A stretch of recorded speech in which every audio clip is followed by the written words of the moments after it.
You know that feeling, that desire to be completely safe, like having some kind of ultimate shield. Hmm. Well, that idea is now a huge project in the U.S. It's called the Golden Dome Missile Defense System. Right. And today, we're going deep on what this really ambitious initiative actually involves. Yeah, we've got a bunch of sources here, reports, articles, all about Golden Dome. And our mission, really, is to pull out the key stuff for you, Okay. to give you a clear picture of the project, what it's trying to do, the tech behind it, the strategic angle, Yeah. and also the criticisms popping up already. Okay, let's unpack it. Golden Dome. It just sounds big, doesn't it? It does. And from what we're seeing, this isn't just like a slightly better version of what exists. It's aiming way higher. Definitely. A shield against, well, everything from standard missiles to the really cutting-edge threats, hypersonic weapons, things launched from space. Exactly. Now, it does take some inspiration, maybe in name, Yeah. from Israel's Iron Dome, but the scale, the Yeah. targets, fundamentally different. Right. Iron Dome is more tactical, close-range stuff. Exactly. Yeah. Rockets, mortars. Golden Dome is looking at, well, a much wider threat picture, ballistic missiles, obviously, Mhm. but also those hypersonic weapons, super fast, maneuverable, very hard to track for current systems, advanced cruise missiles, too, Okay. and even things like fractional orbital bombardment systems, FOBS. These things basically dip into orbit briefly before coming down. Makes them hard to predict, I guess. Very hard for traditional ground-based radar. And then, yeah, drones and, as you said, anything launched from orbit itself. Space-launched projectiles. That's where it feels really futuristic. And a key thing in our sources is this idea of boost phase interception. Yes. So for anyone listening, that's hitting missile right at the start when it's launching, basically. Yeah. Powerful but vulnerable. Correct. And the plan is to do this partly from space. That seems like a massive capability jump, right? Mm. Current systems don't really do that. It's a huge jump. Boost phase is, well, it's kind of the holy grail of missile defense, because once a missile releases multiple warheads, decoys, it gets so much harder. Right. But the challenge is detecting the launch instantly, tracking it precisely from space, getting an interceptor there fast enough during that initial burn. It's technologically immense. Immense. You need this incredibly sophisticated satellite network, advanced sensors, fast interceptors. It's like trying to hit a bullet with another bullet, but one's just left the gun. Wow, okay, this sounds incredibly expensive. And the numbers in our sources are, well, they're pretty eye-watering. Mm-hmm. There's an initial $25 billion approved for 2025 to get started. Right, initial funding. But the total cost projection, anywhere from $175 billion to maybe $542 billion over 2 decades. $500 billion, potentially? Yeah, that's a serious chunk of change. And then the timeline. President Trump apparently set a target for it to be operational by January 2029. That feels very ambitious, given everything you just said about the tech challenges. Ambitious is, probably generous. Yeah. Yes. Look, setting bold goals can drive progress, but Right. the sheer scale here, the new technologies needed, that 2029 date seems highly improbable to most experts we've read. Okay. These kinds of massive defense projects, especially with this level of innovation, they almost always face delays. R&D, testing, integration. It takes years, often decades longer than planned. Right, that makes sense. So who's actually trying to build this thing? The sources name some big players. Yes, some familiar names and some newer ones, too. SpaceX is apparently leading the charge on the space side of things. Makes sense, right? Launching stuff is their whole deal. Absolutely. Their expertise is key for the satellite constellation and deployment. Then you've got Lockheed Martin, a real veteran in missile defense tech. Right. Ground systems, interceptors, integration. That's their wheelhouse. And Palantir's involved, too, for data integration, AI, which sounds crucial for making sense of all the sensor data. Essential. You need powerful AI to track potentially hundreds of objects, differentiate threats, guide interceptors. And Anduril's mentioned as well, they do autonomous systems, AI, surveillance. Another cutting-edge player focused on AI and autonomous capabilities. It's an interesting mix. It really is. You've got the established giants and these newer, maybe more agile tech firms working together. And that synergy, that combination of deep defense experience and sort of Silicon Valley-style innovation in AI and space, that's probably what's needed. If the core tech challenges can be solved, that is. And it's not just U.S. companies. Apparently, Canada is interested in joining in. Yes, focusing potentially on sensor tech and integrating this whole system with NORAD, the Joint U.S.-Canada Air Defense Command. That makes sense. And there's maybe some interest from Australia and the UK, too. Some mentions, yes, Yeah. which hints at the broader strategic implications. How so? Well, if allies get involved, it underlines that this isn't just about shielding the U.S. It could potentially extend protection, change security alliances, maybe foster collaboration on this really high-end defense tech. So, strategically, what's the big picture goal here? The sources frame it as a major shift towards space, towards AI-driven defense. That's the core of it. And it's clearly aimed at countering advancements by, well, countries like China and Russia. China's DFZF hypersonic glide vehicle gets a specific mention. Yes, those kinds of advanced maneuverable threats are precisely what Golden Dome is designed to address, threats that challenge existing defenses. It feels a bit like Reagan's Star Wars initiative from the 80s is getting a reboot, doesn't it? There are definite parallels. The ambition of a comprehensive shield, leveraging space, yes. But the tech landscape is so different now. Hypersonics, advanced AI, the commercialization of space. These weren't major factors in the 80s. Which true. Fundamentally, the strategic goal seems to be moving away from relying solely on mutual assured destruction entity. The old Cold War doctrine. Don't shoot because we'll all die. Pretty much. Towards a future where the U.S. could theoretically defend itself, actively stop even the most advanced missiles, that's a huge strategic shift. But this grand plan, it's got critics, right?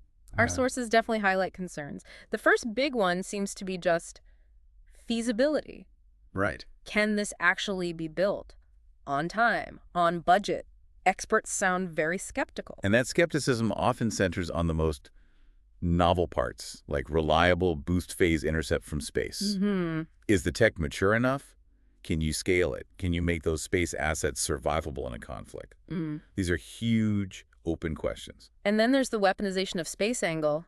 China's reaction was pretty strong. It was. They said it heightens the risk of space becoming a battlefield, fuels an arms race, and undermines international security. That's blunt. It is. And from their viewpoint, putting weapons interceptors in space is weaponization. It could violate the spirit, if not the letter, of the Outer Space Treaty. Which emphasizes peaceful use. Exactly. And the fear is it provokes a reaction. Other countries developing their own space weapons, anti-satellite capabilities, an arms race in orbit, which is destabilizing for everyone. Okay, and the final big concern, the cost. Hundreds of billions of dollars. That's got to impact other things, surely. Absolutely. It's unavoidable. Where does that money come from? Our sources suggest potential impacts on, say, conventional forces, ships, tanks, planes, or maybe even domestic spending, social programs. That's the classic guns versus butter debate, but on a massive scale. There are always opportunity costs. Yeah. It makes you think about the trade-offs, doesn't it? Is this shield worth potentially weakening other areas? That's the multi-hundred-billion-dollar question policymakers have to wrestle with, balancing this potential shield against other national priorities. And the person overseeing all this is General Michael Gatling from the U.S. Space Force. Yes, which signals how central space is to this entire concept.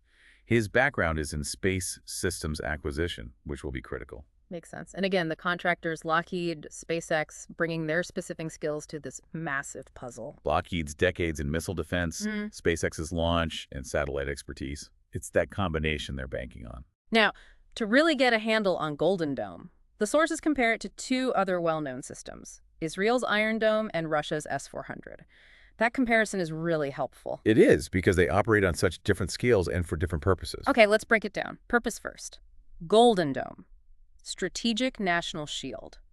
Against the big stuff, ICBMs, hypersonics. Right. Top-tier threats. Iron Dome. Tactical local defense. Against rockets, mortars, drones, UAVs. Protecting specific areas.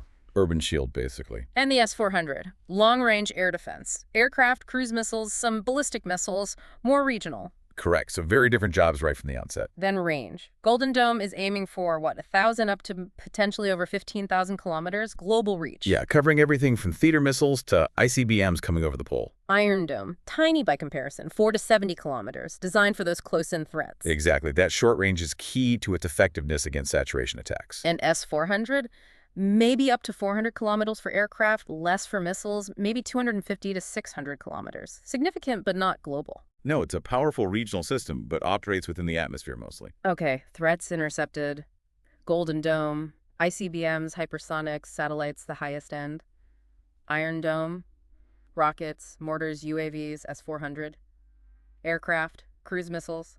some ballistic missiles. It follows from the purpose, really. It does, and the platforms reflect that too. Golden Dome, land, sea, and crucially, space-based assets. Iron Dome.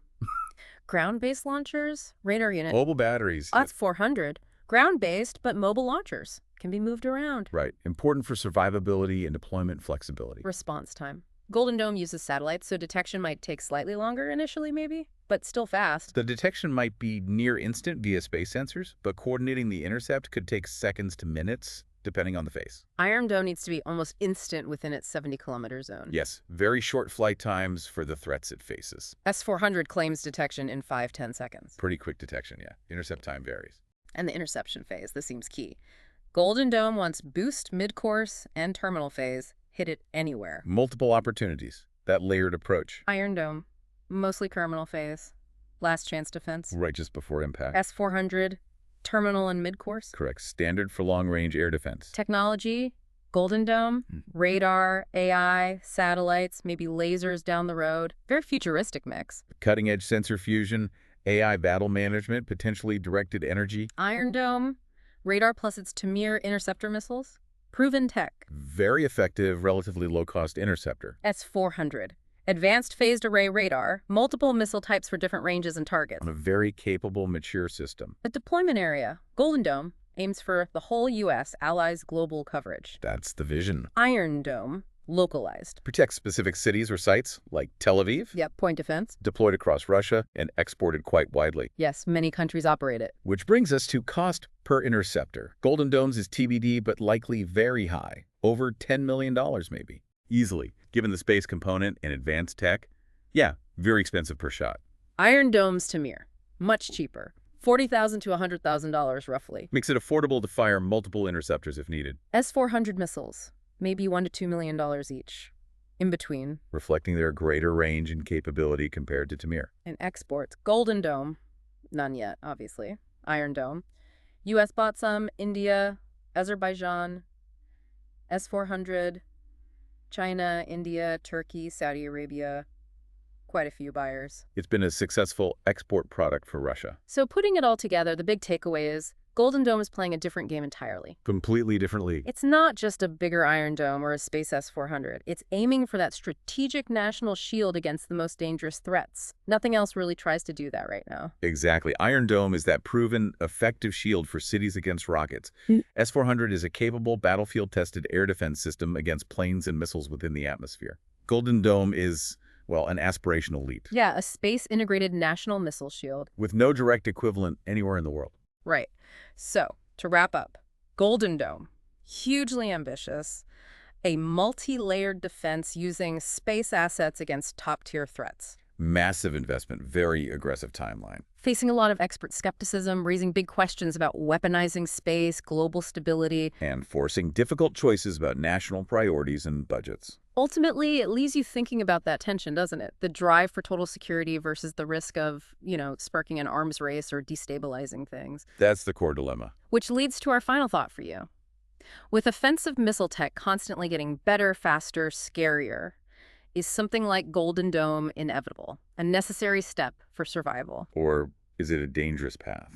A pursuit that could actually make conflict more likely by upsetting the balance?